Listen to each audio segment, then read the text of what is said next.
spent 16 years building a resource center and creating a classroom, because I felt that the classroom to our endeavors in education is equivalent to an atom in the human body. That's right. That's the single most thing you need, Yes. that everything else is built on. Yes. Once you get to classroom, you understand the color patterns. See, because I'm talking about how you paint the room, I'm talking about how you structure. I bought a lot of puppets that had books, and I bought all African puppets, lions, gorillas. I had, I had a giraffe taller than most of the children that came into the center. That long-necked giraffe. Yes, sir. And I placed them all in front of the books. So when the children came in, they immediately gravitated towards the puppets. And every puppet had a book. It was a story. Like, I had a llama. And the llama was spread on one of the shelves. And when the child picked up the book, there was a book underneath that said, "Is your mama a llama?" And so, quite naturally, seeing the llama as a puppet, seeing the llama as a book, the great majority, as I observed the children, because that was my laboratory too, the great majority of children that picked up the llama picked up the book. Right. And that's when I began to realize that these are the kinds of little things. When you're building a center, if you want to attract children, there are things that you can do to make it happen. Going back to Dr. Yibo, Brother Minister asked me and Dr. Yibo to do a combined presentation. That was in the Resource Center. The thing about Dr. Yibo, as with most geniuses, is that the great masses of people sometimes don't pick up his message. When we first brought Dr. Yibo in, we brought him in to do a two-part series on the relationship of West Africa and Egypt. That's what we brought him in for. In this conversation, Dr. Yibo mentioned that he was into mathematics and he was into the grand unified theory, but that he had a book on turbulence. Turbulence. Turbulence. When he mentioned turbulence, in my mind with the Shabaka stone, I thought about Ptah. Because that's what Ptah is. Ptah is the conversion of potential energy into kinetic energy, from energy at rest into energy in motion. And that's what turbulence is. When you're in a plane, you're in potential energy, so to speak, when you're flying. The moment you hit a lot of energy, it changes. That's what you call turbulence in a plane. So turbulence is a conversion of what was at rest into something in motion. So I said to brother, I said, you know, after his presentation, I said, well, brother, your book. He said, it's out now. It was just, and it was out on Long Island where he lived, and it was Nova Publishers. Having the budget, the book was $120. Okay, that right there is out of most of our hands. Even those of us who are African conscious can see us getting 8 Introduction to Africa by John G. Jackson before we spend $120 on one book.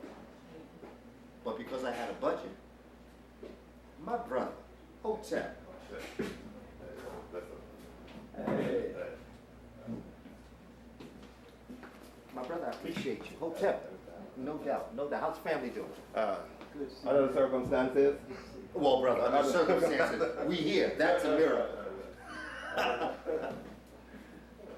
Yeah, so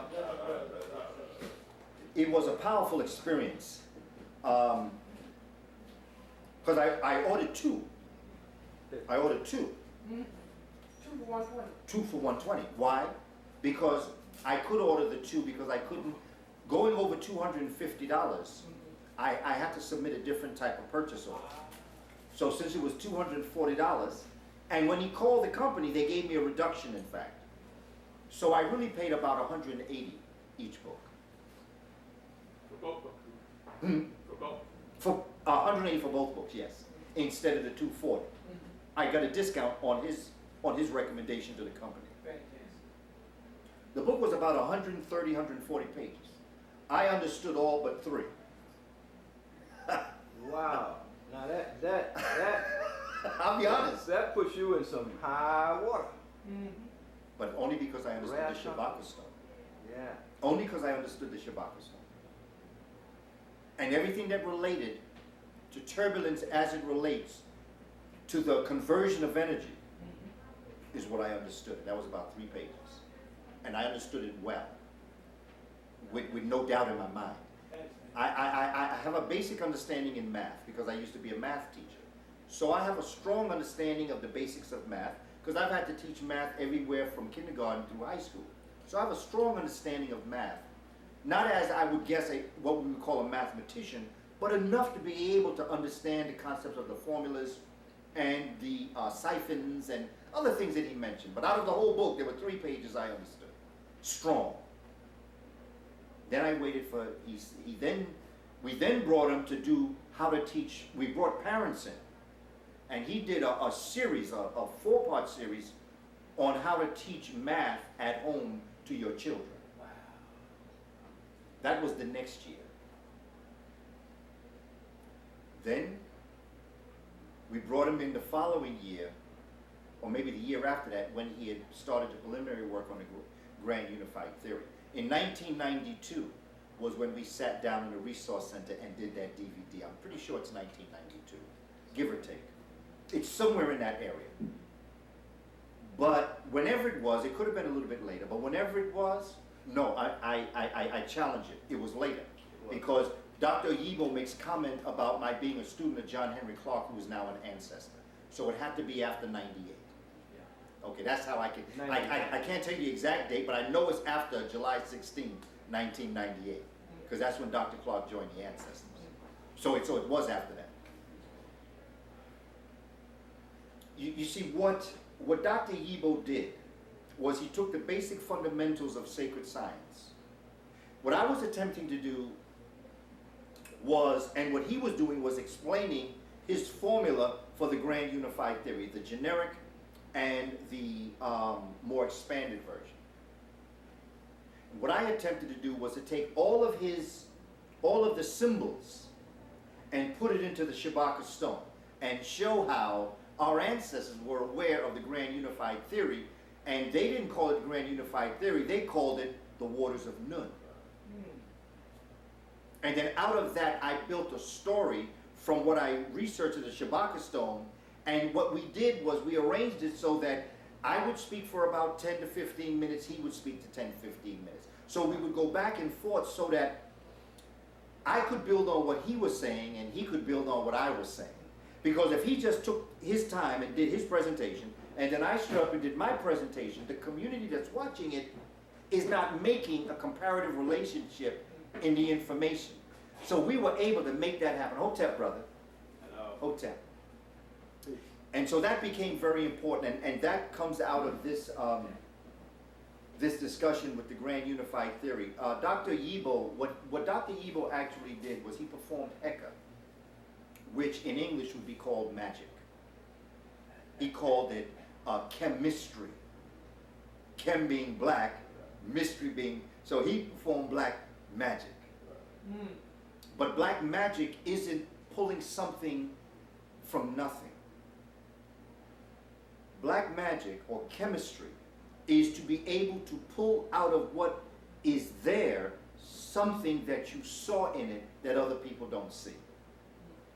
So when the so-called alchemists and Merlin and all of them sat at the feet of the Moors, the Africans, and they were coming up with all these ideas of the periodic table of elements, all Africans were doing was manipulating protons, neutrons, and electrons and creating other elements out of that.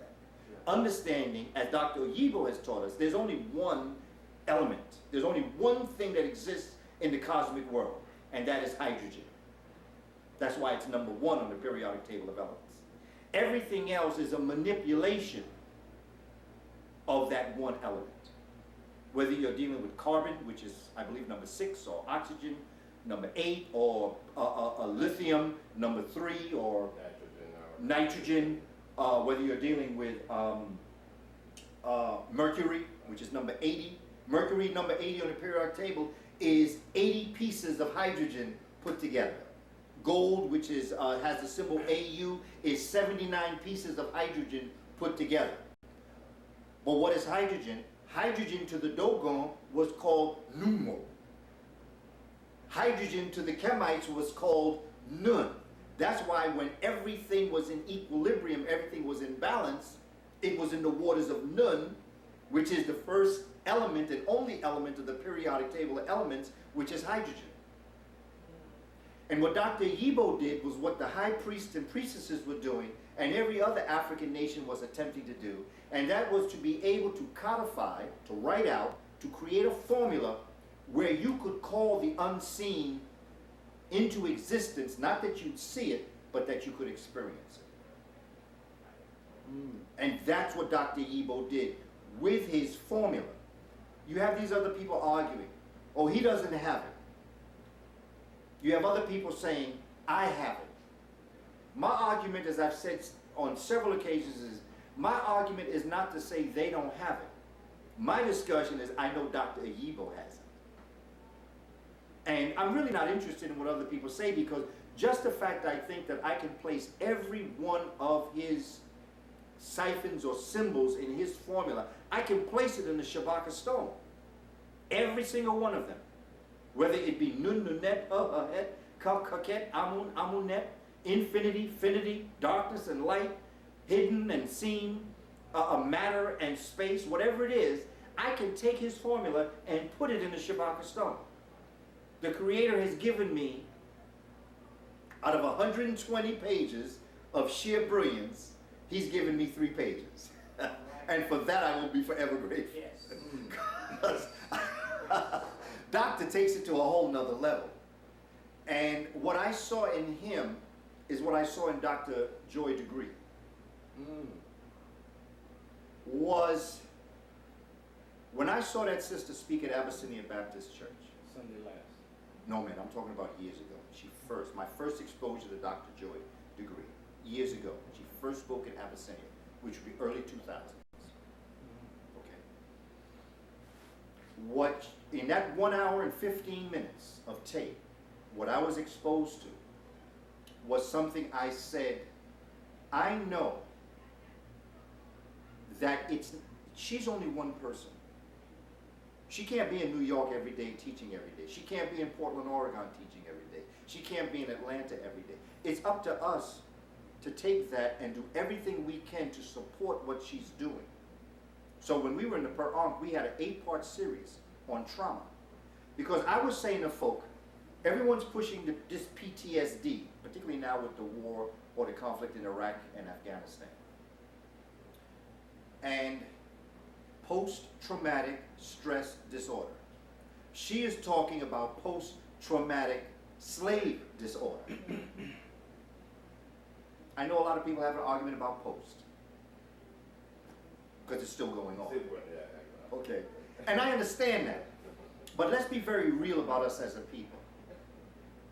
A thought, when you deal with the Shabaka stone, a thought to be able to go into the process of becoming must have a departure point. It's not a matter of if it's still going on or not. To me, it was a matter of let's create a point of departure that we can study what occurred from that point of departure until where we are today. Otherwise, we'll always be rambling.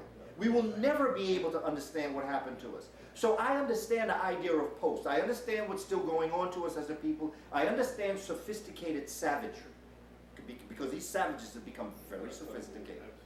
And I understand this. My discussion is we have to have a point of departure, and we have to use an English language for us who speak English, Spanish for those who speak Spanish, Haitian Creole for those who speak Haitian Creole, whatever language we speak. We need to have a word that we can call into being that allows us to examine something.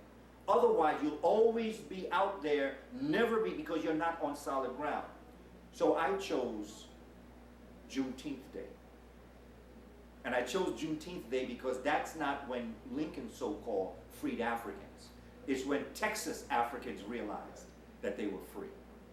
So I have an African point of departure, which is June 19th, 1865.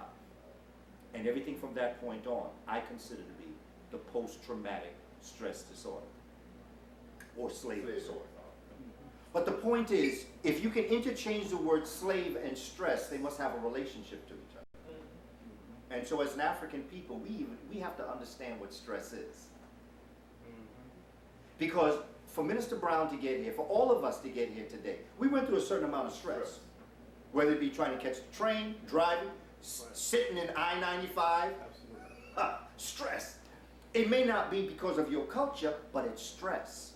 It's doing something to you. And as a human being, we're all experiencing something. Some for reasons that we all don't know. Young brother Mexican got beat up the other day in Staten Island.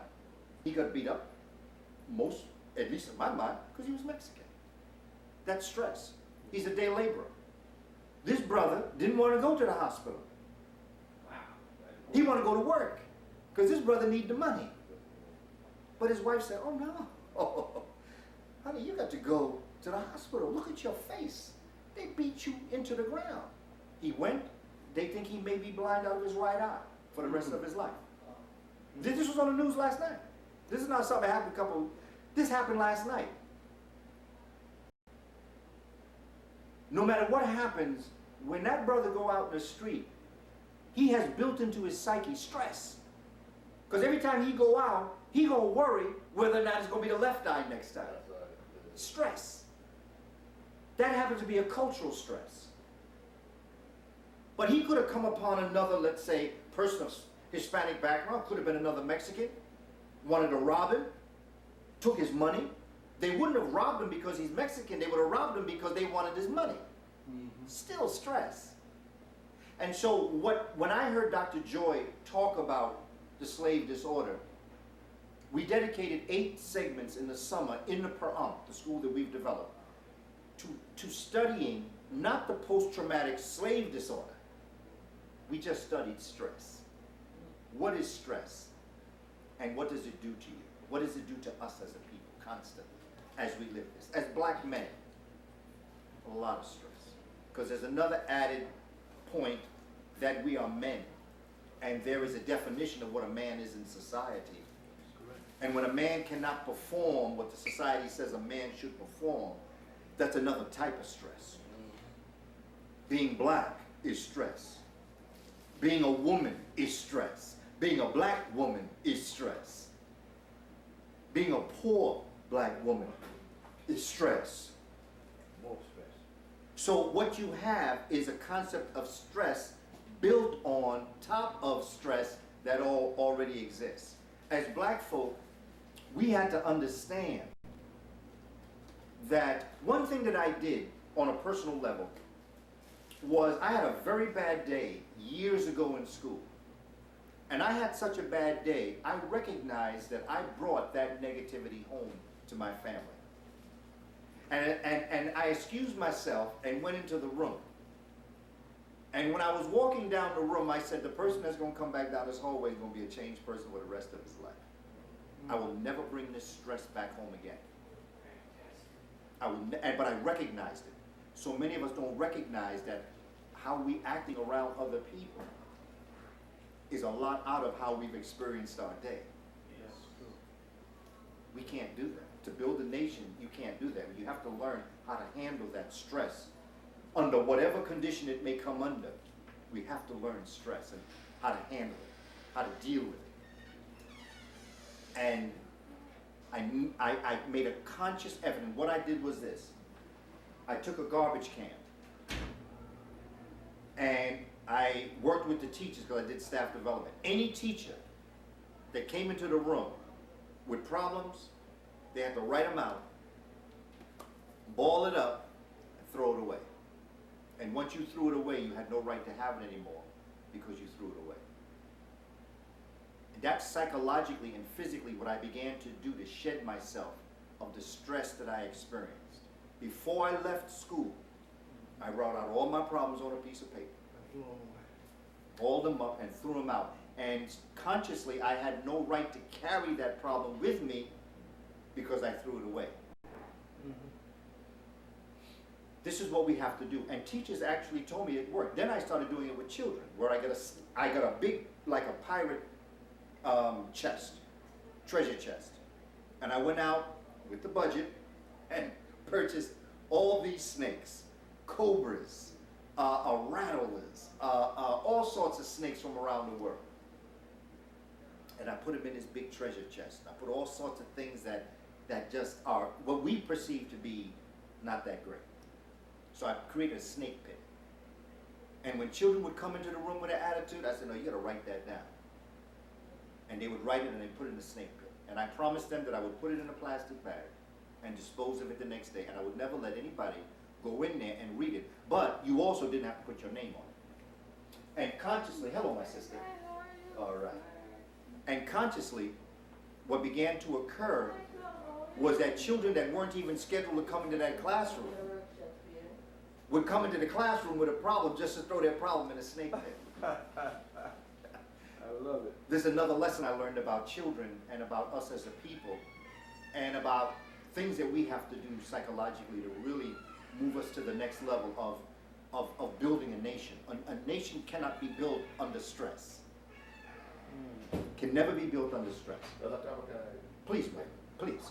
Or anybody, this is open, we all can talk. For instance, oppressed people. Yes. Stress can be harnessed, galvanized in a productive way.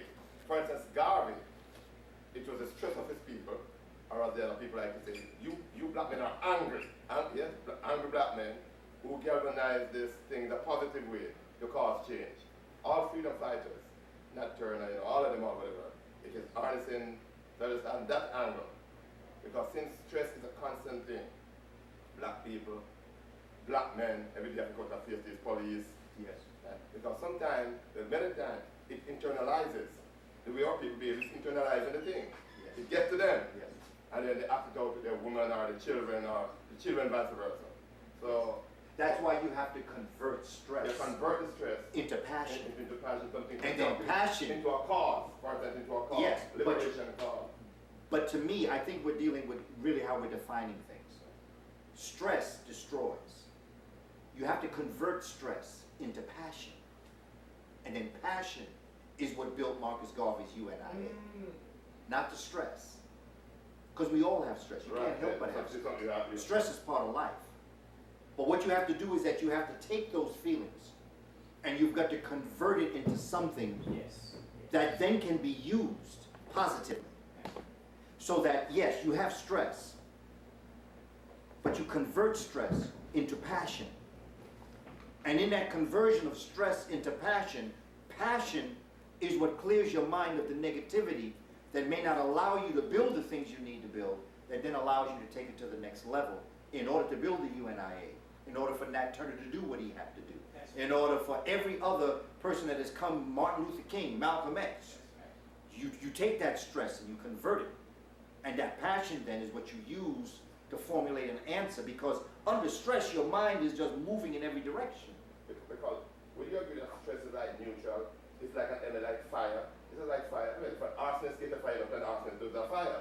If a chef gets a fire, the chef does a fire. Yes. So it's fire in itself is neutral. Yes. Fire ain't bad or good. Yes. It's what you convert Exactly. the energies of fire, Exactly. the properties of fire. Exactly. To use it to do. Exactly. And so action is neutral. Stress is the arsonist. Passion would be the chef who, you know, there's a gospel song. It says, keep your lamp lit, but trimmed. You know what I'm saying? Don't let that passion get out of control. Fire is one of the most wonderful things that we've ever invented. It also has burned down entire cities. Chicago. Yes, so it's not what it is that matters, it's how you use what it is that matters. May I just engage you a little offer? Just get back to the black magic. My understanding, and you can assist me, that when the Europeans first encountered us, at least in Kamene, and they saw the scientific thing that we were doing, like I said, using hydrogen, and taking its properties and converting to gold and so on. They were so amazed, fascinated. They said these blacks, not in the derogatory way, these black people are doing magic. Because in their experience, they couldn't fathom that this was scientific. So they would go up and say, hey, we met some blacks and Kamites. They work magic. So black magic, when it originated, was in a positive light. Though we weren't really working magic, it was science. It's the scientific principles and knowledge we were using, applying.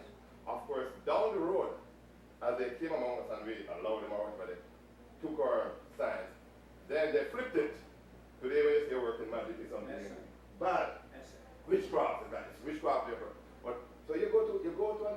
the children, family, you see the man and say the magician working magic. He's going to saw the woman in two. He's like, oh my God, he's going to cut her in two. You know? He's not really working magic, he's working science. He's not science. He knows the principle why she's not really cutting off. Well, well, brother, it's not even science. It's trickery. And what he does is that he diverts your attention while he does what he has to do to make you think he's doing what he's doing. So it's really trickery. It's not even science. It's trickery. Science, as we see it, is knowledge and wisdom. Right. The word for magic, Africans don't have a word for magic. Their word is will. You will something to happen. I give an example of someone who I think really is one of the foremost magicians, if you want to call him that. Or if you want to call them somebody who was a pharaoh. George Washington Carver. George Washington Carver was clearly probably one of the greatest pharaohs. Of the many people I've encountered in studying, George Washington Carver was probably one of the greatest scientists. Another great scientist was Benjamin Banneker. Because they both had mastery over astronomy and agriculture. Yes. And that's the key to understanding the world as we know it. You can call things into being that other people cannot see because you understand the earth and the sky. And remember Nut and Geb. You know, remember in the Kemetic story, you have all these entities there. And so the concept of having someone like Dr. George Washington Carver, who in his story goes into his fields, and he goes into the fields for 7 days and stays out there for 7 days, and he comes back with 52 inventions. And when he's asked by people, you know, how'd you learn this? He said, the plants talk to me. And peoples of European descent, being peoples of European descent, acted like peoples of European descent because peoples of European descent act like European people. That's what Shashi McIntyre used to teach us.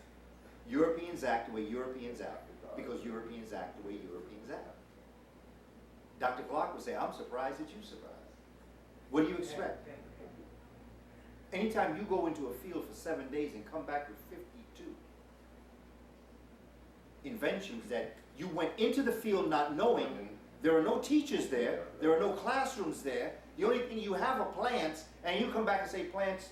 Now, of course, they didn't understand the relationship that Dr. Carver had with nature because they don't have that relationship. The Gulf of Mexico proves that. You see? George Washington Carver was able to go in and observe nature, and in his oneness with nature, could see the advantage that this leaf would have in nature. He looked at the peanut and he recognized the advantage that growing peanuts had in the soil. Sweet potato, what sweet potato had in the soil, what soy had as it relates to in the soil. He understood that something that Europeans didn't understand of the cash crop. You keep growing the same thing over and over and over and over again, you're going to deplete the soil. The nutrients of the soil. Exactly. He knew that. And he knew that if you, like Native American people said something called three sisters. The bean, the succotash, they have another one, I can't recall it now. But it was called three sisters. And this happens around the world. But I used Three Sisters because it came from a book that I read on Native American peoples. It's called Indian Givers and Native Roots. 2 books written by Jack Weatherford.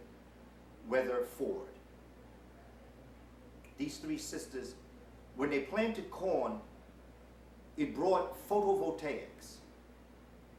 Photo meaning light, voltaics mean electricity. Electricity created by light.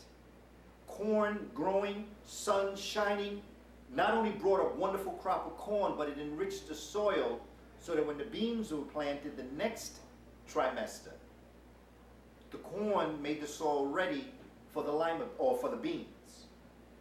When the beans grew, photovoltaics for the 3rd crop that came. The 3rd crop enriched it, and then corn was grown again. And this is why we now celebrate what we call, well, African folk under Dr. Maulana Karenga call it Kwanzaa. Native Americans called it Thanksgiving. And like all things, they took it and stole it, and now they talking about a party that they gave, when it really had nothing to do. Brother Jawara, I just want to take this time to thank you for the use of your wonderful resource center here. Thank you so much, brother. Appreciate you. And so George Washington Carver, in his genius, was able to understand the soil. George Washington Carver was also able to tap into the land to be able to draw from the land those things that nature would supply for it. George Washington Carver really is the true hero of World War II, because the rubber plantations were in the hands of Germany, Italy, and Japan, and they could not get the rubber that would properly build the wheels. George Washington Carver was able to use artificial means to make artificial rubber and artificial cement. And in doing that, that's what put, for Henry Ford, who was really into the manufacture of the Jeeps and the cars and airplanes that land and take off on wheels, it was George Washington Carver that was able to create artificial rubber that would be able to build the wheels that would allow the planes to take off and land, the Jeeps to move, and the cars, the military cars, to operate. You build that from soy. From soy. That's amazing. Okay, he was able to do that. And yet, very little credit. But then, Harriet Tubman is given very little credit for the things she did for World War II. So I was kind of waiting to your part, because I'm saying now, shouldn't our scientific minds or intellectual doctor or evil, for instance, right? When we come up with these brilliant things, shouldn't we have a demand, and then shouldn't we tag them before white people get them? For instance, during enslavement or in quotation again, post-enslavement, shouldn't say, look here now, crackers, white people, I have some invention here, but, like Frederick Douglass, these are my demands. You free my people, you give my people some land in the south, and I have something. Otherwise, the German might just take your people. I'm just like, shouldn't that be built into our scientific? It's not for science, for esoteric purpose. I'm just a scientist, I copy these inventions, whoever may get them. No, it's like, I have a demand here. Yes, I have a demand here. I have some secret I know I could help your people. But, what am I going to get in return, people? Here's my demands, people. Because, you see what you said? All these inventions that we did, how it benefits us? Well, if you look at even hip-hop, how it benefits us? well, hip-hop is an example. Hip-hop is the #1 business in the world. Hip-hop is more economically productive than drugs. That's right. And yet, what control do we have over that? And yet, at one time, African Bambaataa had total control over what he did when he sold his cassette tapes out the back of his car.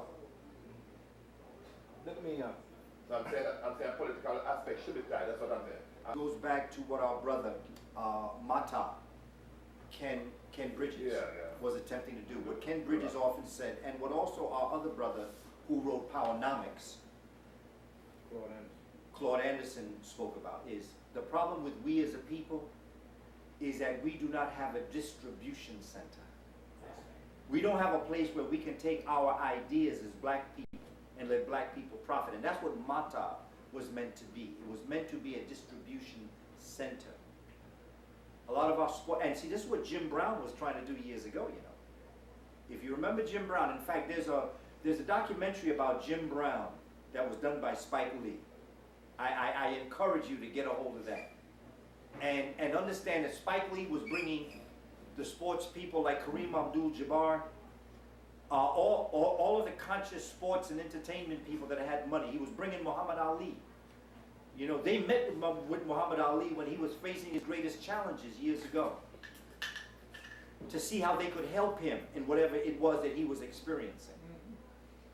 And what Jim Brown had in mind was exactly what Ken Bridges talked about, a distribution center. We need a distribution center. It's not that African folk do not have creative minds, it's that we always have to go to other people when we want to get it marketed. And what we need to do is to get the entertainment and the sports people and have them build, and anyone else with money, let's say it like that, and to be able to build a trustworthy organization that will allow African people from Boston Post Road to Allerton Avenue to White Plains Road that have an idea, from Bedford-Stuyvesant to Harlem, who have an idea, to bring that idea to trustworthy African people who will financially back them and make a profit, because that's what it's all about, nothing wrong with that, but at the same time, in making a profit, be able to take that and bring it back into the community. And if that had been done, a lot of things that we experience today would not have. Because when our brother was doing those experiments and Movie Ragtime that came out a couple years ago, in fact a number of years ago, Ragtime. There was a brother actor, he since has joined the Ancestors. But it was the last movie James Cagney ever made. And it told a story about, and it chronicled the ragtime music. Harold Rollins, I think his name was? Rollins, okay. He was the central figure of the story. And to make a long story short, things happened, fire department, he had a beautiful car, and European American firemen defecated in his car, and he got very offended, and that started a sequence of events that would end up with him threatening to bomb this location. A character fictitious to the character of Booker T. Washington was sent into the area to talk him out of doing what he was doing. And Booker T. Washington was, in an esoteric manner, in a very Kingian fashion, peace, love, respect. Now mind you, they've defecated in his car because they're jealous that a black man has a car like this. This is where he's coming from. And he cannot get justice. James Cagney, I think, is the police chief or something like that. And with respect, he allows this character, Booker T. Washington, to speak. And he's really pontificating great ideas. Decent, moral, tradition. And Harold Rollins is listening to him, you know. And at the end of this long pontification of great ideas, he looks at this character and says, all you say is wonderful, but you happen to be an angel living in hell. As black people, we try to do the right thing, but even in hell, black folk gonna have to act a little devilish sometimes. So going back to what you're saying about making these types of agreements, George Washington Carver was such a spiritual man connected to nature. He believed, and I think rightly so, he would lose his gift if he ever made it into a material thing. He used to give people their ideas only for a stamp and an envelope. He would give you his ideas for a stamp and an envelope. He made Henry Ford, Thomas Edison, the richest man on earth. If George Washington Carver had been allowed to do what he did, the soy that we eat in this store would have been owned by black people, if not Jawara himself. that's right. If George Washington Carver had handed down the legacy of agriculture, if we had done what we were supposed to do, we would not be picketing the fruit and produce stores. So that's why I'm arguing that he lacked political consciousness. In hell. All these Japanese inventions, Toyota and all of them, Honda, benefit Japan. Then after benefiting people, they can benefit from some of this. The spin-off.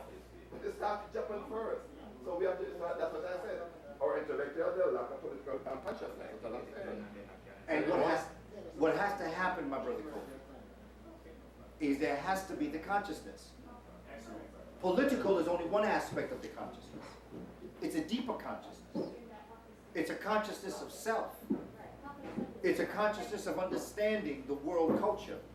It's a deeper consciousness. Politics happens to be one of the aspects of the consciousness. Education is at the foundation, because if you know yourself, you will never allow people to act a certain way towards you. It's only when you don't know yourself that you allow people to treat you a certain way. And so I think that we do need a consciousness, but we need to understand who we are and what we are. My brother, did you want to say something before? I know you wanted to say something.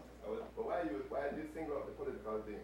Because that is a component that manages the resources, right? Economics, the efficient way of dealing with your resources. But the political component, those are those who make the allotment and dole out this thing. That's why these people fight about contracts. Honestly, about contracts, right? I mean, Bloomberg will tell that he's taking $1 a year. I wonder why is he taking $1 a year, right? Why is billionaires taking $1 a year? Because there must be some contracts that he's getting there. So why is he fighting to keep? If I would make $1 a year, why would I keep want to go another term and inviolate the Constitution? Because the contract, that's what the political aspect is doing. So, but you see what our brother said, the Caucasian went up to Professor Hugo and said, he's making a demand on him. Even the man already published his thing. He's saying we who? My thing's out there, but no, we. So they make a demand. But we have this thing of this humanity. That's my point again. We need this holistic consciousness, but it's political consciousness, racial consciousness, and whatever invention I have, it has to benefit my people. So our brother said that the Jews, then they get the Jews that the state of Israel established. If I contribute my technology that you can deal with Hitler, what am I going to get from it? I need a state down there. Exactly. These people make a demand. We'd have to go there to Brother Kaba.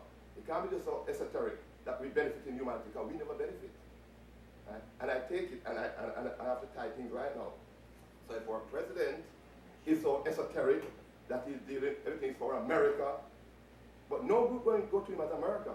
They go to him as a gay group. They go to him as a Jewish group, the lobby, that's what they call themselves. They go to him as a lobby. The Armenians who genocide happened to them was like 8 years ago. They are still going to Obama. We need to deal with Turkey. They're all going to them for their particular ethnic group. We are the one who want this esoteric thing. When America benefits, we will rise to the top of America. Yeah, that's a fallacy. So that's why we need a political consciousness. What is esoteric to you? Esoteric is about humanity. You do things broadly. Whatever I do, it benefits the entire humanity. And I'm saying there's no such thing exists. People have interests. They have particular interests. Well, no, but that's the ultimate state. It's the ultimate state after you benefit yourself. It's the ultimate thing after you, like for instance a family, for instance. If you're so esoteric and taking care of the whole community, well, your family is coming apart. If your people is starving, even your children and your wife will turn against you, that you're feeding the whole people out there, but while your internal dynamics is falling apart, we're taking care of other people's business. But I think that African people have a special role to play on this planet. You see, if we are going to, if we're going to take our divine heritage seriously, we have to remember that we are not doing anything following other people or being like other people. Basically, Africans are the rulers of the planet, and the rulers are going to have to behave differently. The rulers are really responsible for humanity, and I suspect that's where your workshop is going to be.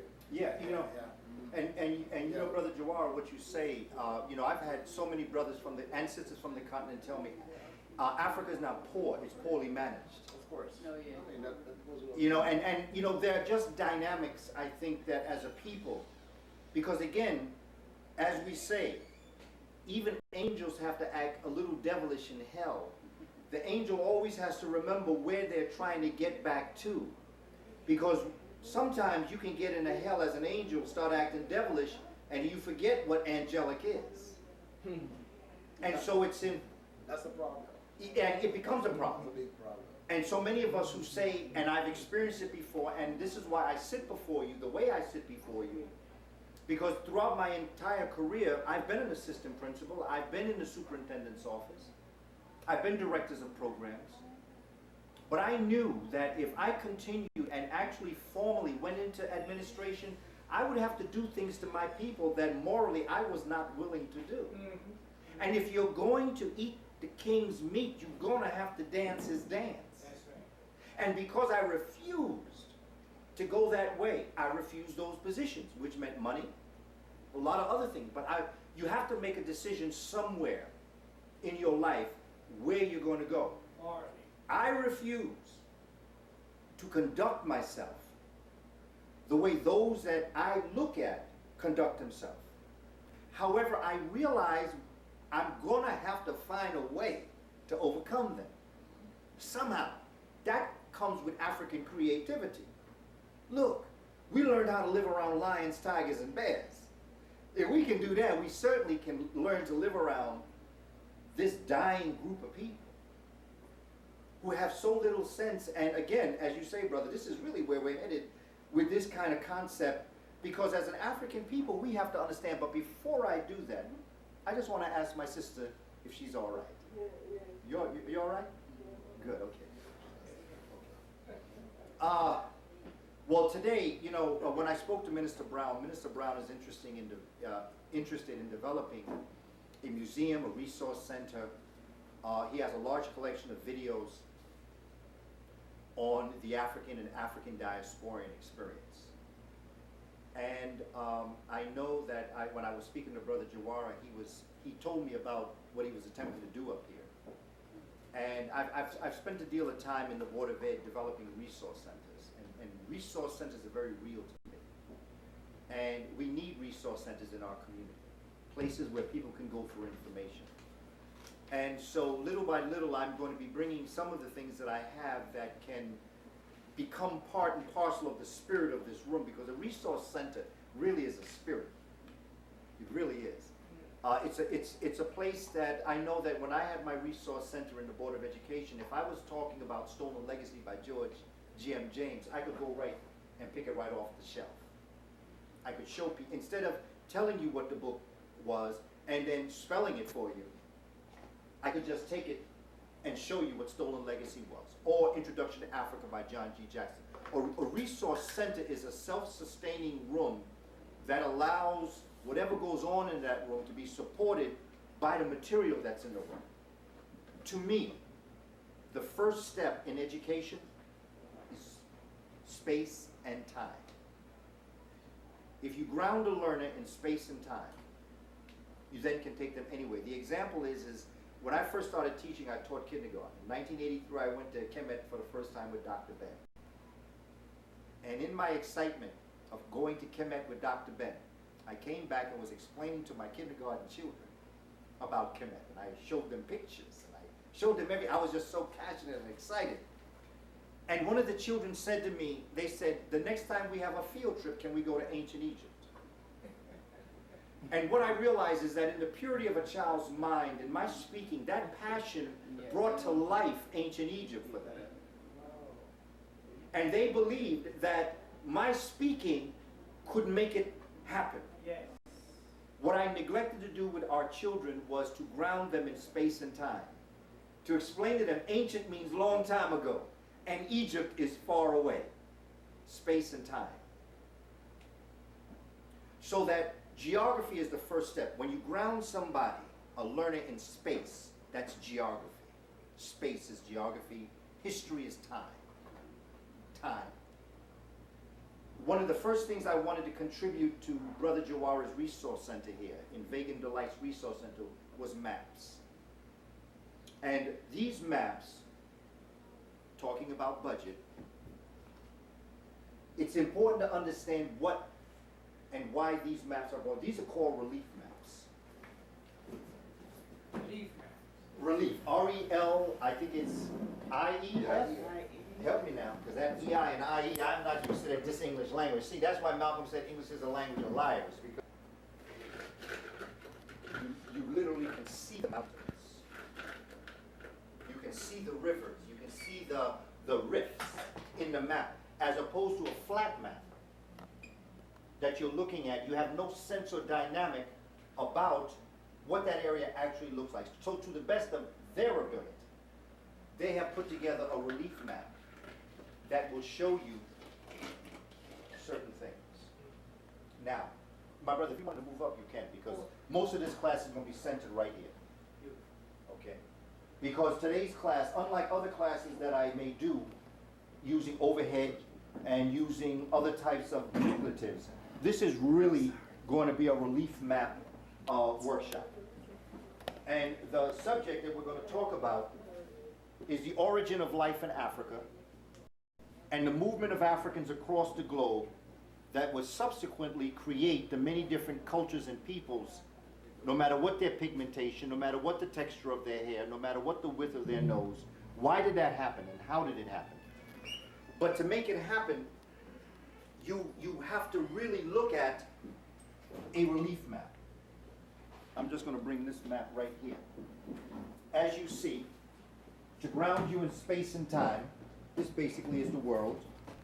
However, I'm going to focus on the center of the world, which is Africa. Now, what I want to do is this. Just let's be clear about something. Europeans place the center of the world right here. This is the 00 mark. But however, they claim that it's in England. Okay? That's the center of the world. Now, who said that? Through their research, was people from England. Geographically, geologically, historically, and in every way you can look at it, that could never be the center of the world. The real center of the world, when you look at it geographically, is Khufu's pyramid. And that's why it was built. That's the 00 mark on the planet.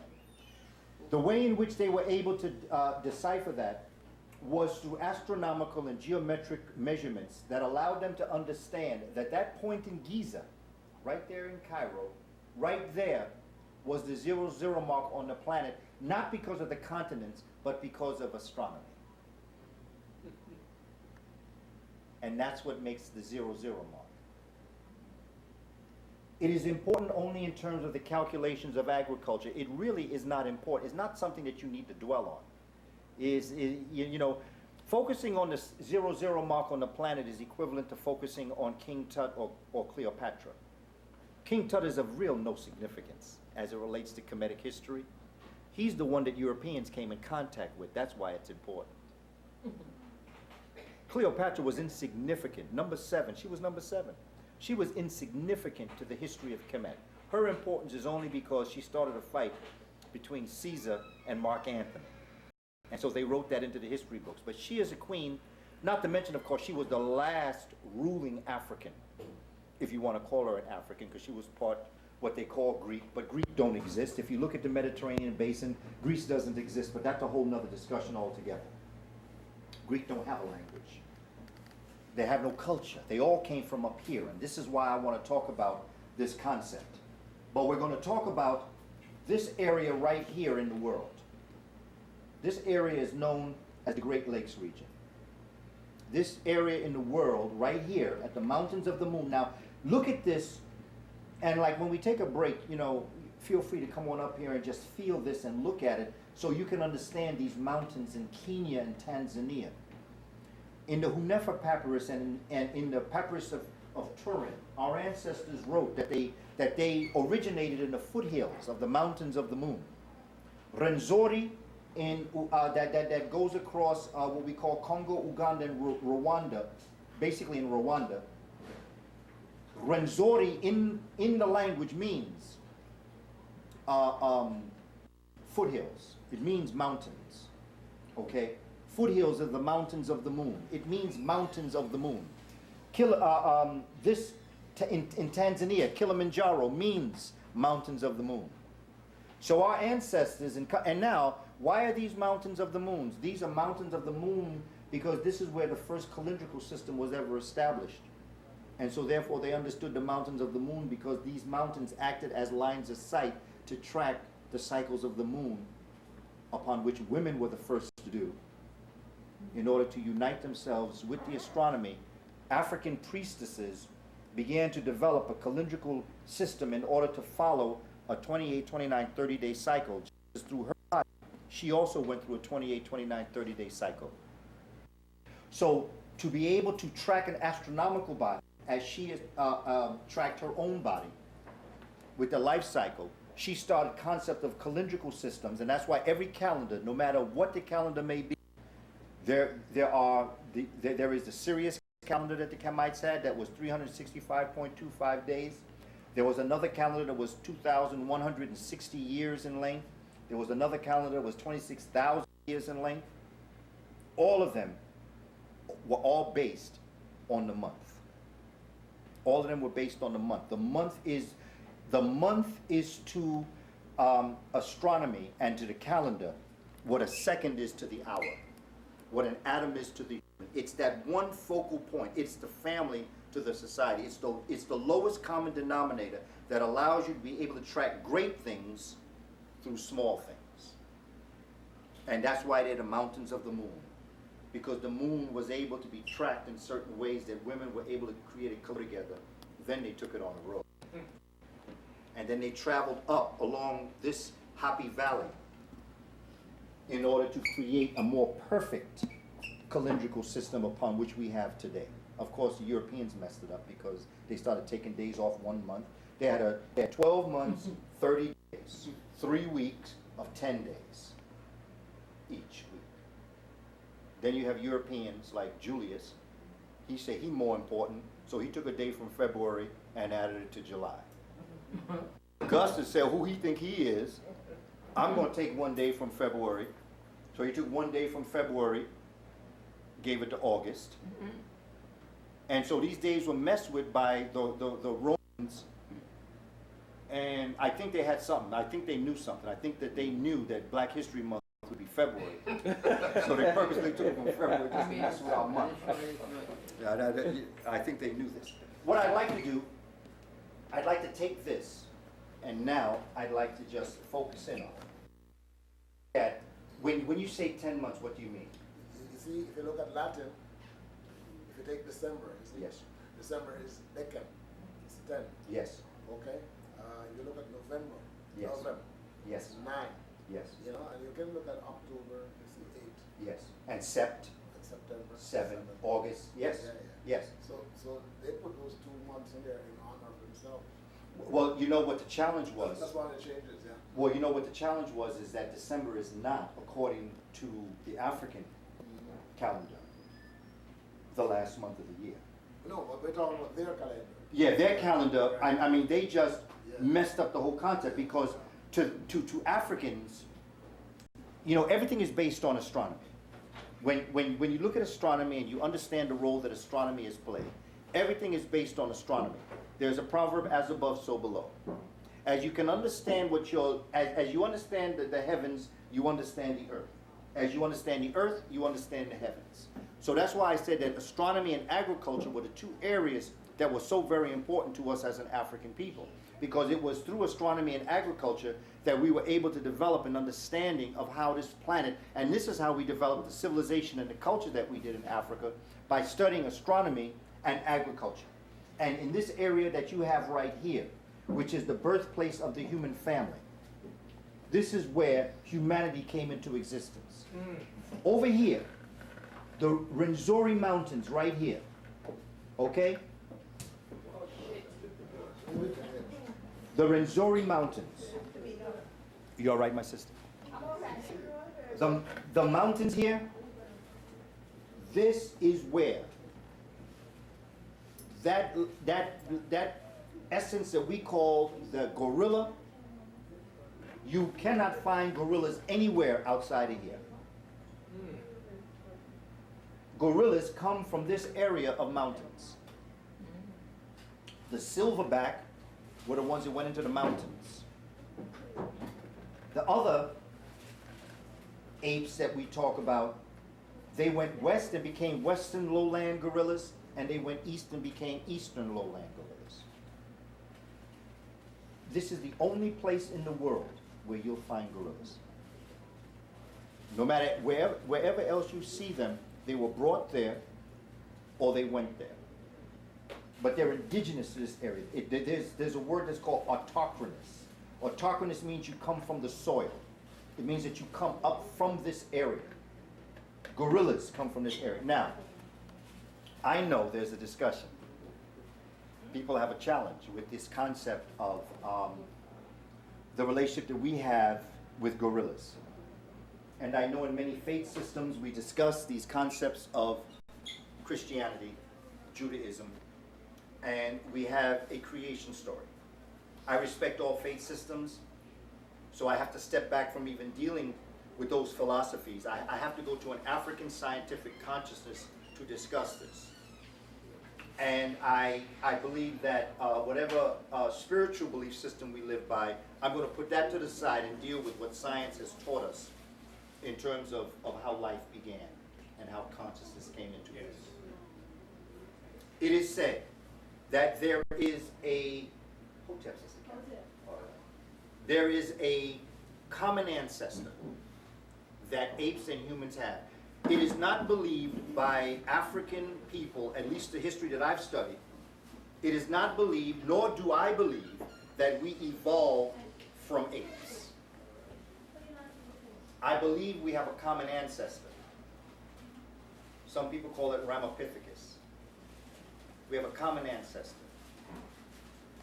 That because of the nature of the heavy trees in this area, they lived what's called an arboreal life, or they lived in trees. And because of that, nature gave them opposable thumb and an opposable big toe. And this big toe could grab a branch the same way their hand could. It is said that at some point in history, somewhere between 4 million and 25 million years ago, or 25 million and 4 million years, there was a time on the earth that science calls it the Miocene period. It's just an epoch in history where they chart. During this Miocene period, for whatever reason, maybe got crowded up in the trees, maybe some of the Ramapithecus saw things down on the ground. Some of them even may have fallen out the tree and decided once they fell down, they were going to stay down. They stayed down on the grasslands. Okay? The ones that remained in the trees would continue to live an arboreal life. And they would continue to be the apes and the gorillas and the chimpanzees that we see today.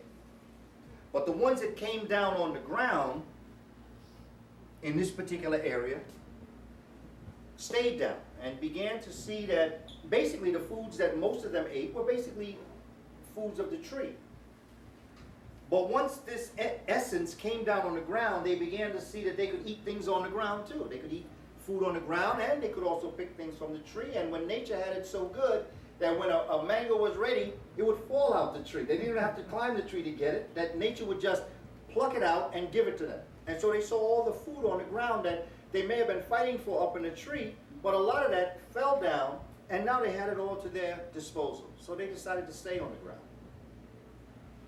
The problem is this. There are two concepts as it relates to biology. You have stability and you have mobility. In the tree, the gorilla has 100% mobility, 0 stability. They're not stable at all on their feet. Even if you watch them now, you'll see that they walk a certain way. However, when the essence fell out the tree and they came down, they had to start to walk on the ground. That opposable big toe got in the way. And so they constantly had to take that big toe that was underneath the foot and flip it up.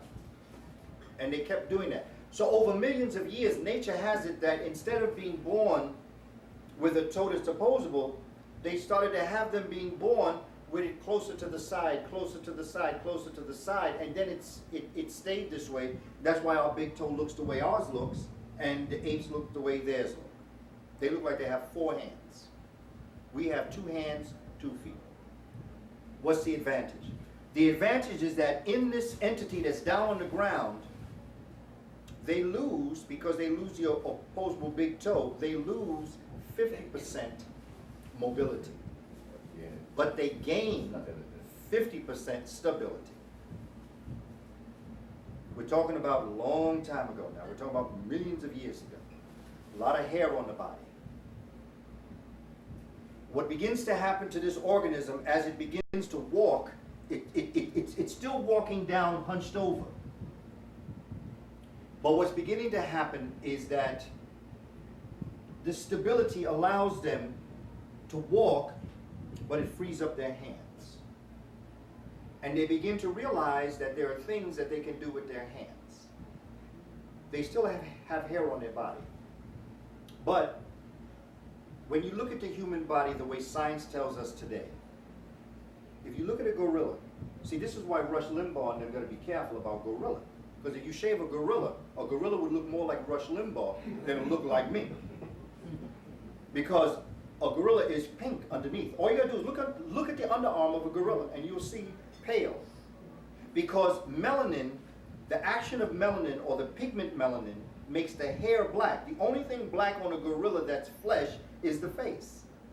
And that's because of the concept of in this area where it's hot, everything by Glosier's law. There's a law, Glosier's law, that says by Glosier's law, it says that anything that's in a tropical to hot climate must be well pigmented in order to survive the heat of the sun. Otherwise, they will get what the great majority of peoples of European descent get today, which is melanoma, which is skin cancer. Just a side note. This is how you know what the Kemites and the Egyptians had to look like. Because if you look like Wahas or whoever that guy is that's in charge of the museum, if you were that complexion, and if the friezes and pictures of Egypt are correct, where the men walked around with kilts on, bare-chested, bare leg, they would have had skin cancer within the first 50 years of looking like that.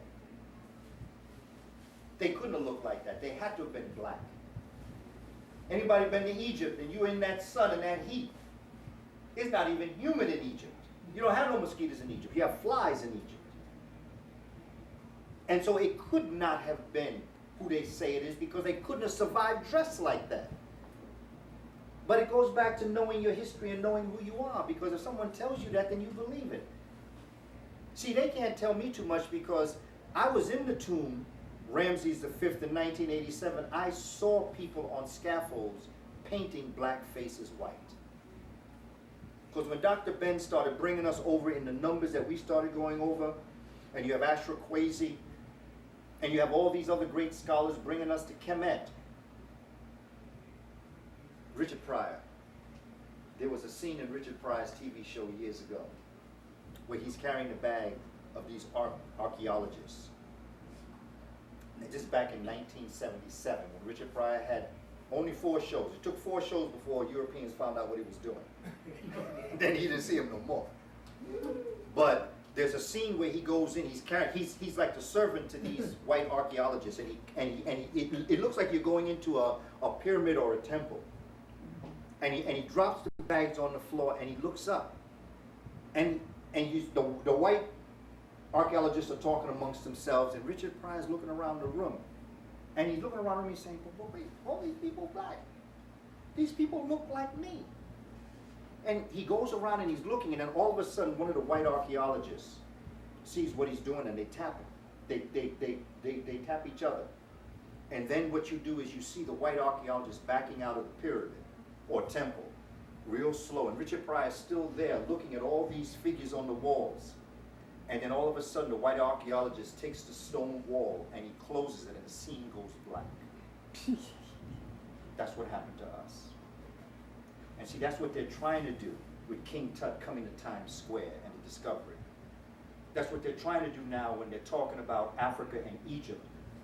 We now have been in the pyramid like Richard Pryor, and we're seeing what Egypt really looks like.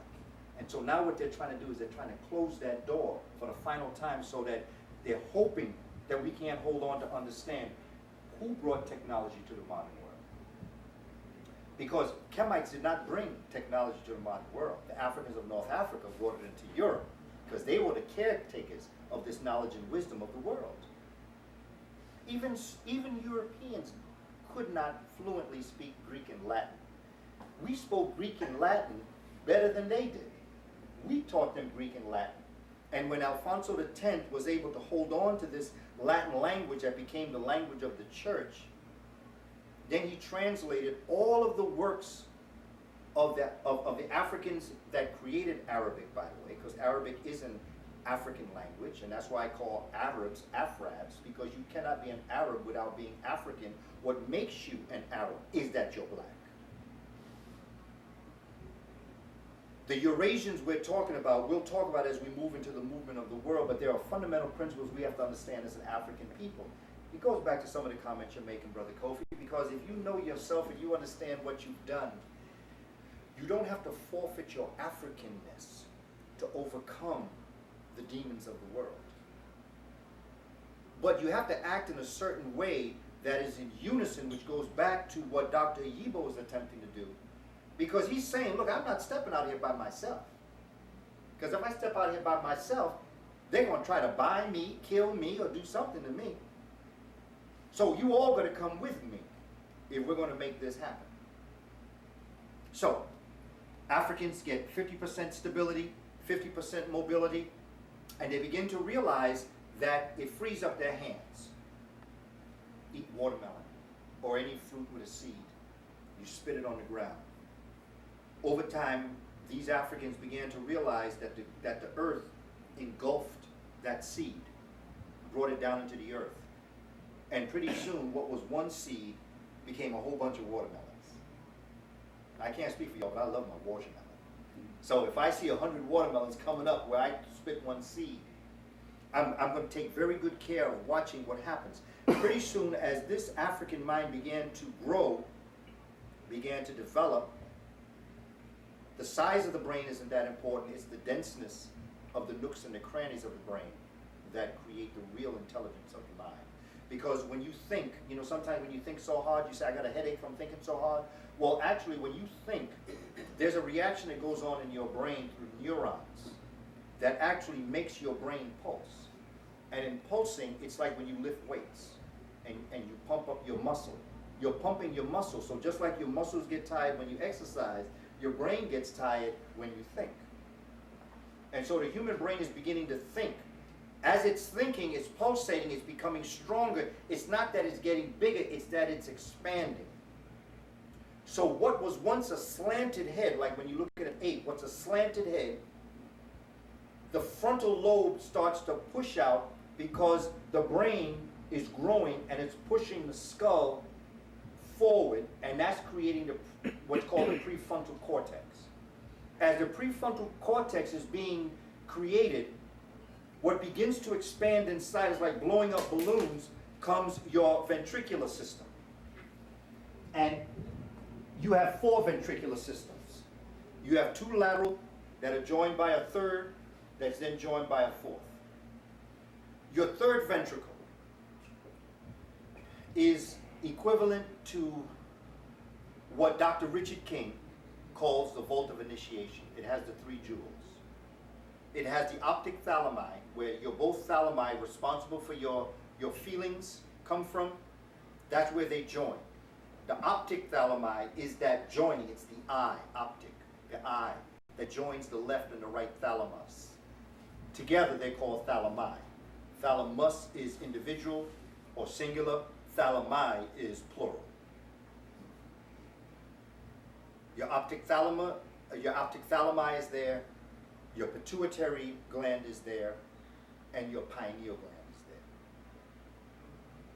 there. As this African is thinking and doing and is starting making this muscle grow and is pushing the frontal lobe out, it gives seat to the limbic system of the brain. See, this is why I say as African people, we have to study science. That's why I tell children in school, you've got to study biology. You've got to study chemistry. You've got to study algebra. And stop saying it's the white man's discipline. It's the white man. It's our school. It's just they got it wrong. Wade Noble says it's like vomit. That rich meal that Africans gave to the Eurasian was too deep for them, too rich for them, and they did not have the intellectual enzymes to digest that meal. So it's called reverse peristalsis, but just so you'll never forget, it's vomit. They vomited the meal back up, and that's what's in the plates of our classrooms today. That's what our children are eating. That's what our college students are eating out, vomit. Now, when you hear that, you might want to throw that vomit away. But Wade Nobles tells us don't throw the vomit away, because in that vomit are the remnants of the original meal. Check out what was cooked. Study it, because we as African people do have the intellectual enzymes to digest that meal. So before we throw away the chemistries and the biologies and the physics and the astronomies of what Europeans never understood, we taught them this. They just didn't understand it.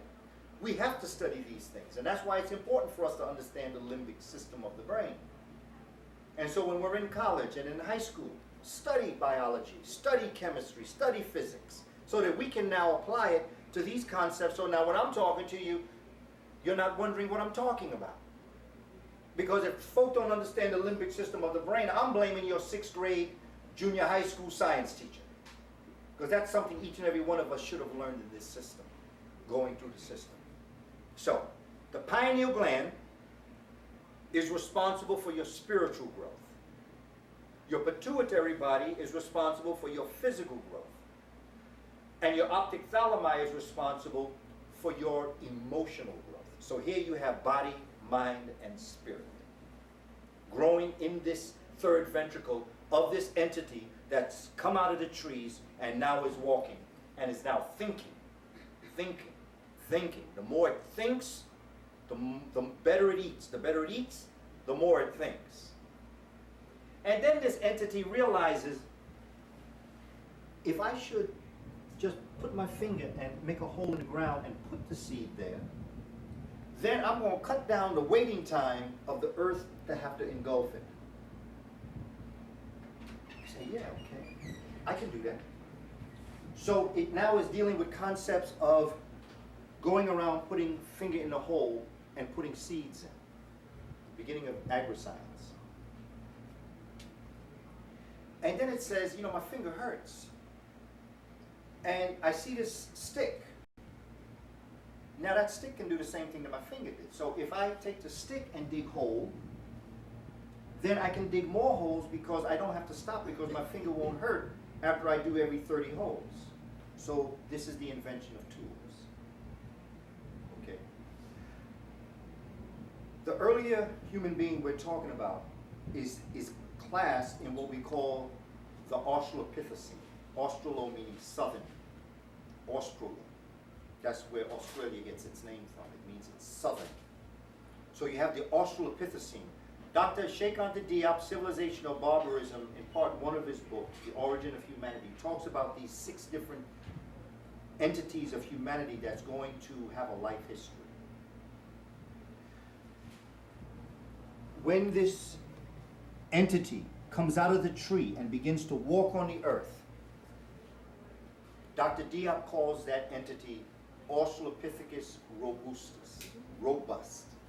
It's a thick human, very thick, heavy boned, thick, walks a certain way. As this Australopithecus robustus begins to develop him and herself, they begin to think on different levels, they begin to do certain things because of their quick movement on the ground as opposed to that lethargic or that laid back level of life in the tree, starts to have to walk around. What begins to happen is that it gets what's called graceful, or is called Australopithecus gracile. That's the second form. Now here's another thing, when you study the human body, what began to happen, now remember the Australopithecines are still hairy. They have some hair to them. However, they begin to lose their hair, and the reason why they lose their hair is because on a body that's constantly in motion, you're going to begin to sweat. What begins to happen is that in the sweating process, this entity creates what is known as, well, they start to multiply very quickly. It's called eccrine glands, E-C-C-R-I-N-E. Eccrine glands, and you have sweat glands.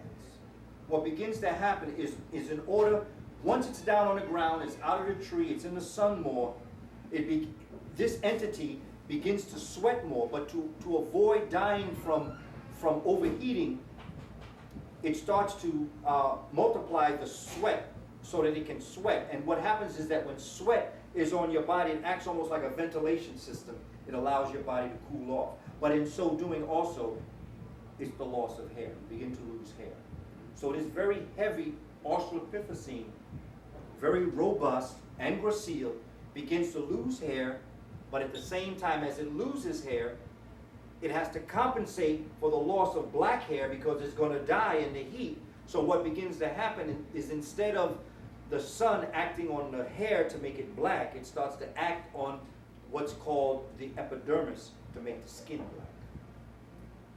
That's why a gorilla's face is black. So what begins to happen is that as the hair falls off, because this entity on the ground is beginning to sweat, it begins to lose its hair, but in losing its hair, it starts to show its flesh. The flesh begins to interact with the sun, the light and heat energy, and in the epidermis, you have layers. You have what's known as the stratum corneum, which is the uppermost layer.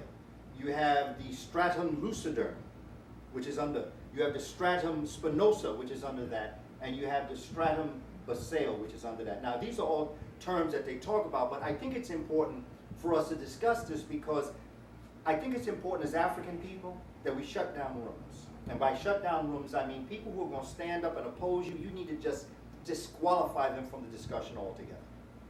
And you need to be able to get to the point in the discussion where you tell them what Dr. Clark told Mary Lefkowitz when he said, I debate my equals and I lecture all others, and right now this is a lecture.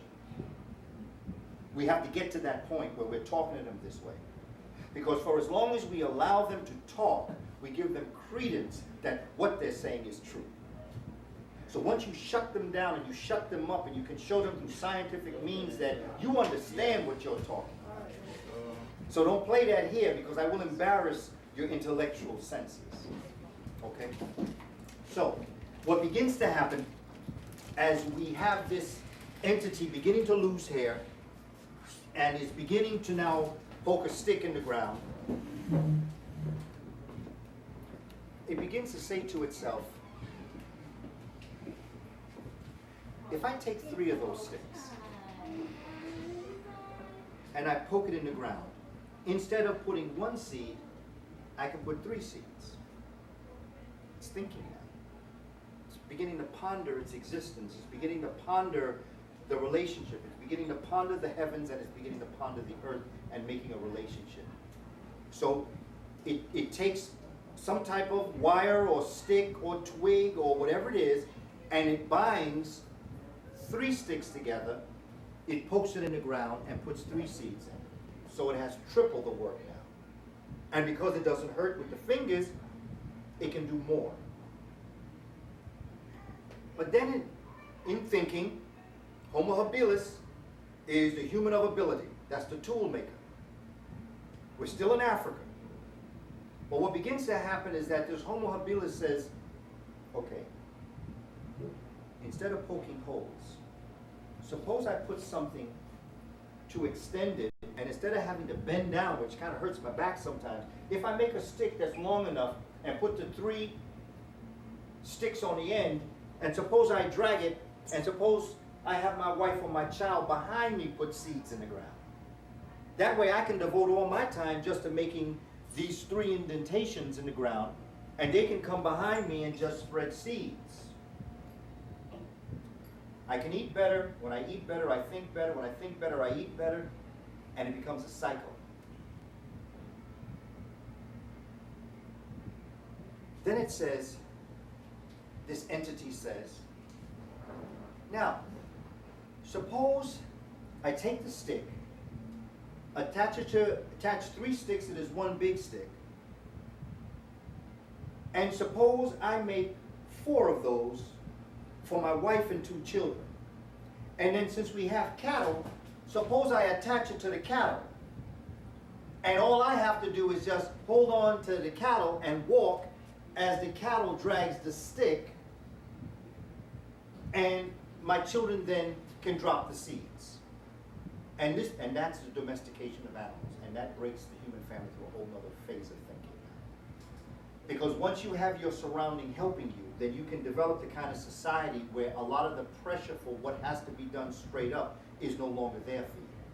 So in Africa, these Africans now are developing this sophisticated form of agricultural science, and then they begin to diversify what they're growing. So instead of only having watermelons, they now have other types of fruits, and now they're looking at vegetables, and because the vegetables are there too, and they're beginning to look at that, and they start to build it. And this is the society that is now going to give birth to a stronger, clearer thinking, powerful group of human beings, still Africans, only Africans on the planet now. There's nobody else on the planet but Africans at this time. For millions and millions of years, the only people on the planet, the only people supposed to be on the planet, black people. Plants were meant to be green, humans were meant to be black. That's a scientific law. Anything that moves away from that archetype is albino. If you have a pale plant, what do you call it? You call it an albino plant. If you have a pale peacock, it's an albino peacock. If you have a pale cockroach, it's an albino cockroach. But that's where science books stop. And they stop because the next thing to say is, when you have a pale human, you have an albino human. Albinoidism, in whatever form it comes, from botany to zoology, Professor, brilliant brother J.A. Rogers, Joel Augustus Rogers, a Jamaican brother, teaches us that when you strip the nutrients of brown rice, it becomes white rice.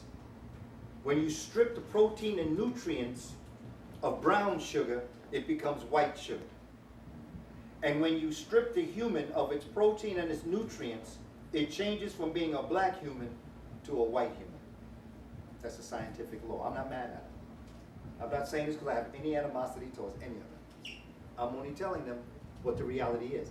If Europeans had been smart, the first thing that they would have done when they came from the Ice Age, they would have found the biggest, blackest person they could mate with. Because it was in them refusing through xenophobia to only mate with themselves that the European we know today, see, the European we know today is not a mutant. The European we know today is a mutation of the mutant. Now, we're speaking science here. Go to any cultural evolution book and look up the word mutation, and that's what it will tell you. Those things that adapt themselves away from the archetype of the original specimen are mutations of the original specimen. This has nothing to do with being angry or upset. This is just straight up science. Go to the science books. Look this up yourself, and you will see this. But they don't teach, in biology class, they only teach about the plant and the animal. And they may show you a picture of Snowflake, who was an albino gorilla that lived in Spain. And you know, he died. He died a couple years ago. And you know what he died of? Melanoma. He died of skin cancer. So I mean, this is a scientific concept. Okay, Africans now are going to move. They're going to move across west. In this area here, Africans in this whole area here are going to come down here. Here's Djibouti here. Okay, Somalia. Okay, Abyssinia. Okay, it's called Ethiopia, but it's called Ethiopia for a lot. This is what was known as Abyssinia. Right here. Many of them are going to move from what we call Djibouti or Ethiopia. They're going to cross this water here, which was not quite the same back then. They're going to cross over into Saudi Arabia. And as they move across Saudi Arabia, they're going to expand themselves through the countries that we know of today. They're going to go up through what we call Iraq, Syria, Turkey. They're going to continue traveling east into Iran, Afghanistan, and everywhere they go, they're going to bring their civilization with them. In a book by Drusilla Dunjee Houston, it's called Wonderful Ethiopians and Their Kushite Empires, where she talks about this movement. Others are going to continue going this way. They're going to go across what's called the Sinai into Cana, the Black Land Cana. Today we call it Israel. Yesterday we called it Palestine. Day before yesterday we called it Cana. And, you know, while we're getting political, be careful whose side you take. Because today's Palestinians was yesterday's Philistines. And the Philistines were the ones that murdered the Canaanites. Didn't karma something else? Well, go around, come around. Be careful whose side you take. Because the Palestinians are now getting what they gave to Africans. And they said, Philistines said that God told them to kill the black people of Canaan. What goes around comes around. You shall reap what you sow. And so Africans traveled across here and peopled this area, Syria, again going up into Turkey. As they moved over this area, they crossed over the mountains, serious mountains here, okay? The Atlas Mountains. Moved across, came through here, crossed over into Spain. Some went into Portugal and went straight across, and they traveled north. So you have African people, but after Homo habilis came Homo erectus, and that happened in Africa. And what happened was, this African that had been walking this way, the pineal gland is facing down. What begins to happen is that they stand more erect. And as they stand erect, the sunlight, the light and heat energy now begins to penetrate the pineal gland. It begins to bathe the frontal part of the brain, which gives them an advanced way of thinking now. And now, not only that, see, when you're walking like this, your state of consciousness is in the present. But when you stand up and you look out, you start to think in terms of future, because you can see things that are ahead of you. So you start to develop thought processes that open up your brain to think of not just yesterday and today, but what could be coming tomorrow. So that this African, Homo erectus, and standing up erect begins to change. But then, let's go back to biology. There's an opening in your brain that your spinal cord goes through. It's called the foramen magnum.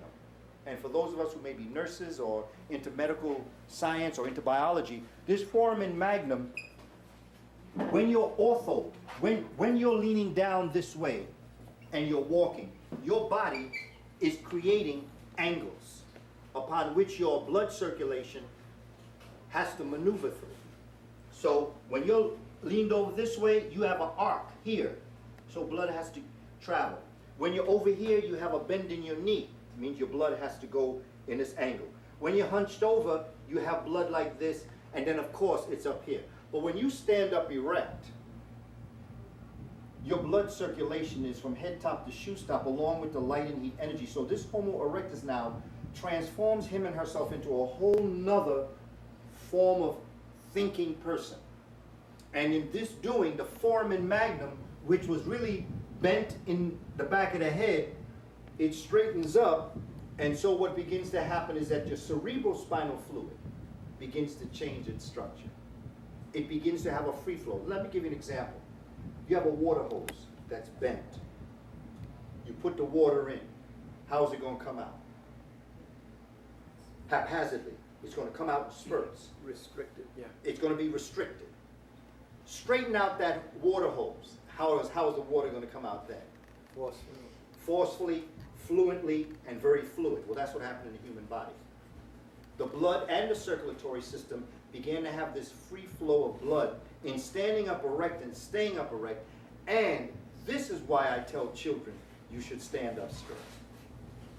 Not because it looks good, but because it's good for your body.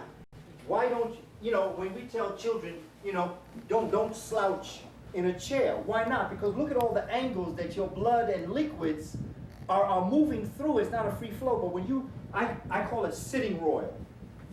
Sitting royal. That's why you see all the pharaohs and all the pictures of the pharaohs. They're sitting up erect. I even encourage people, don't put your back on the back, because that stops the blood there. That's why when you move away, sometimes you have a red spot there. Because you've inhibited the blood from flowing. You should have a free flow, 90-degree angle. That is why Aset is a throne. That's why I call it sitting royally, because it's a throne. You're sitting like the throne of Aset. And that's why kings sit on thrones, because the throne is female. So in a matrilineal system where the woman chooses the leader, the man sits on the throne, Jesus sits in his mother's lap, the pharaohs suckle at mother's breast, because she represents sitting there, the throne, royalty, life, the way life should be. It's not about just being a king or a queen, it's about being kingly or queenly. So, sitting this way creates a blood flow that is healthy. This is not good, because this puts pressure on the back of your legs, which means that you're going to have marks here. Wherever you have a mark, it means that your blood is gathering in that area. When you sit like this, a lot of times, when you get back off, you see red marks here, red marks there, because you've stopped the blood. But when you sit royally, straight up, there's a free flow. So when you're in a classroom listening to the teacher talk and you're sitting upright, the information is going into your pineal gland like the sun goes into your pineal gland when you're standing royal. And royal means that you stand up straight. It means that your feet are basically shoulder width apart. That's why all exercise always tell you stand with your feet shoulder width apart. You stand up, you make it so that your thumb is almost, well, if the crease of your pants is in the middle, it's almost like your thumb is in the center of your leg.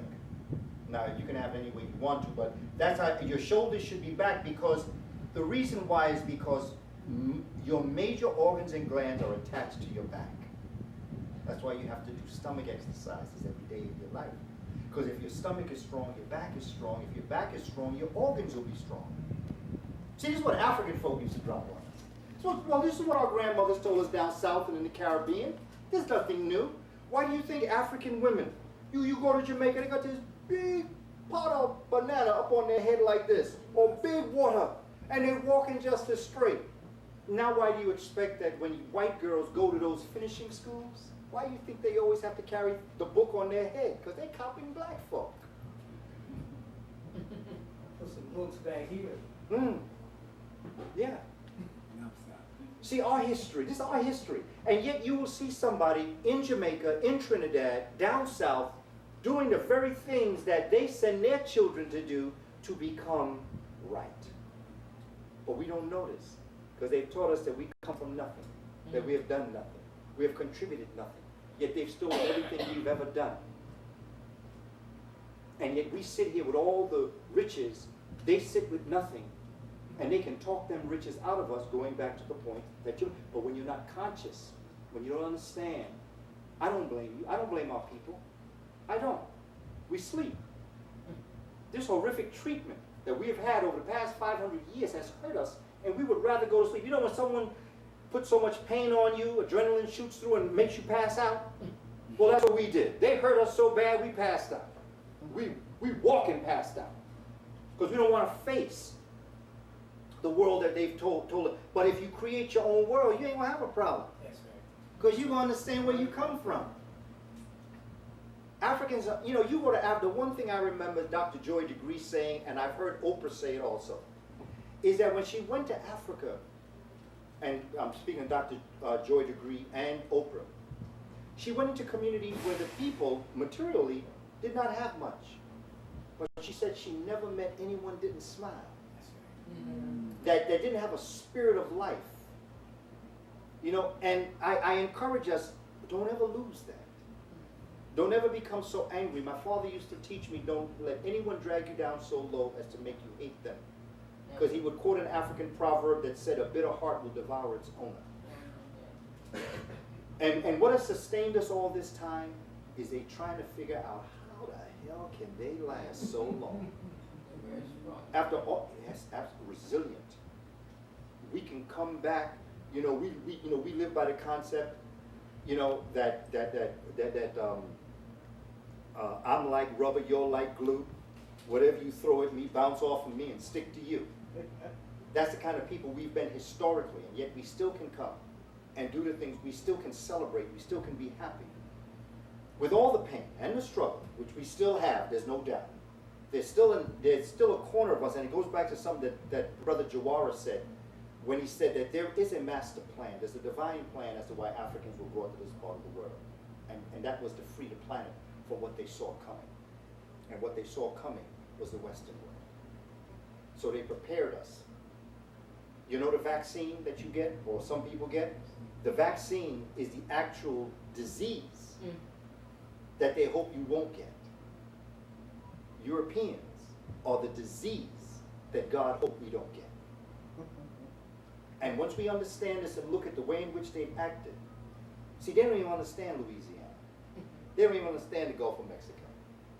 That black stuff that's coming up, that's our ancestors. That's our ancestors, and vomiting. When they put that drill in the earth down there in the Gulf of Mexico, it was like sticking your finger down your throat. You vomit. And now they're trying to cap it. Have you ever tried to cap yourself when you're vomiting? Put your hand over your mouth, come out your nose. You put your hand over your mouth and your nose, it comes out of other areas we're not going to get into right now, but it has to come out by what's called Boyle's Law. It has to come out somewhere. They cannot stop what they started. What's in the Gulf of Mexico, you can't stop them. They were hoping they could get away with it long enough. But you see, like a coward, the CEO of BP, you see what he did? He put black men. You see that commercial on TV where the black man is coming talking about how he's going to make sure everything's all right? Goes back to the point you made. You know? See, when the United States was so horrific, it was worthless. It wasn't working. What did they do? Barack Obama. Let the black man say. They already defecated throughout the house. Now it's time to get the black man to clean the house. After they've done all that they did, and then let him get the blame. From Iraq to Afghanistan to Iran to BP to all these things that they did, Dick Cheney the other day had a heart attack. Because if you really want to look at who built the rig in the Gulf of Mexico, it was Halliburton, of which Dick Cheney was the president. He should have more than 100 though. Say again, please. He should have more than 100. Yeah, he should. Well, you know, that's on it. See, but God don't want him to go just yet. There you go. Keep him here, let him suffer a little while for what he's done to the human family. You know, it's amazing, you know. See, I don't play with nature, because nature will come back on you. Homo habilis becomes Homo erectus. Homo erectus, born in Africa, travels around.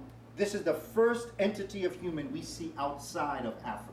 This is how we know life started in Africa. Australopithecus robustus, Australopithecus gracile, and Homo habilis can only be found in Africa, and they predate any other living organism by millions of years. The first time you see an ancient person out of Africa is Homo erectus. After Homo erectus, erectus means to stand up. You have Homo sapiens. Homo sapiens mean thinking human. That brain now is getting dense, it's getting tight. Comes out of Africa and moves. No form of humanity was born outside of Africa. Everyone was born in Africa and it migrated out. This is where they get that polygenesis theory from.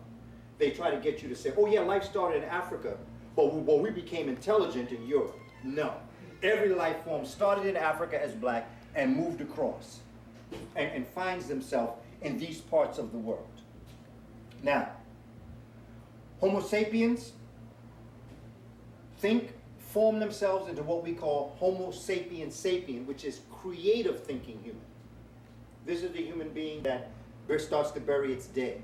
It's the one that starts to create calendars. It's the one that starts to build pyramids and temples and tombs. It creates a notion of a creative force. It creates a concept of governance and law and attaches ma'at to that law, okay? Now, as you're getting across the globe here, what I want to do now is I want to talk to you, now that we see moved across here, and now is in Europe. Now, let's look at the world, because I want to show you something.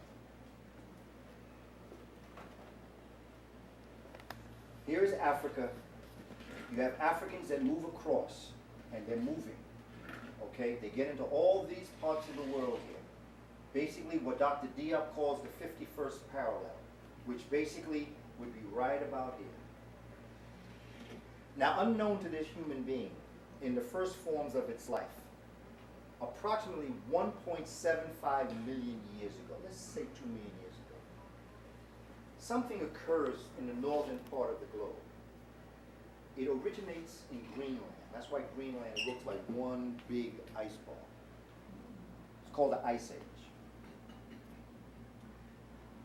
There are 4 ice ages. The first ice age is the Gunz, G-U-N-Z. The Gunz lasts a couple 100,000 years, and then there's a warming trend. The icebergs recede back to the northern climate. The second one is the Mindel, M-I-N-D-E-L. Comes across, lasts for a couple 100,000 years, and then there's a interstadial, or an interruption where it starts to warm up and the ice retreats back. And then there's a third one, it's called RISS, R-I-S-S, Ice Age. There's a man by the name of Louis Agassiz, A-G-A-Z-Z-I-Z, who came up with this concept through geological found. He found things.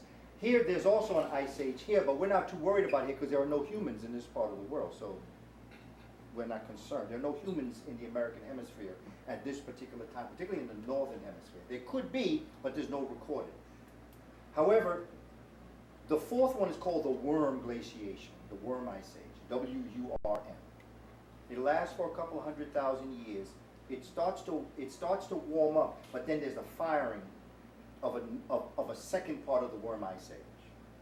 Dr. Diop teaches us that's the only real ice age that humanity needs to be concerned with. because it's in that interstadial between worm 1 and worm 2 that Africans have migrated into this part of the world. And they find themselves up here. Now, what happened in the Ice Age and what makes this relief map so important, look at the mountains. See, this is why I think this presentation is so important, because you can see the mountains on the earth here in Europe. North of these mountains, ice mountains occur. And in ice mountains, I mean, they make these mountains taller than they really are, and they make them ice. The Africans that are here cannot retreat back south, because these mountains act like almost, they act not almost, they are a barrier to return back south. Africans have lived in this part of the world for long enough, like, well, I'm not going to leave. Like some of us in New York City, it gets cold, but we're not leaving. How about black folk in Alaska? It's cold. It's dark 24 hours, but still, we don't leave. So when you get accustomed to something, you stay. Africans stayed in this area, but they didn't understand what they were going to experience because they had never experienced an ice age before.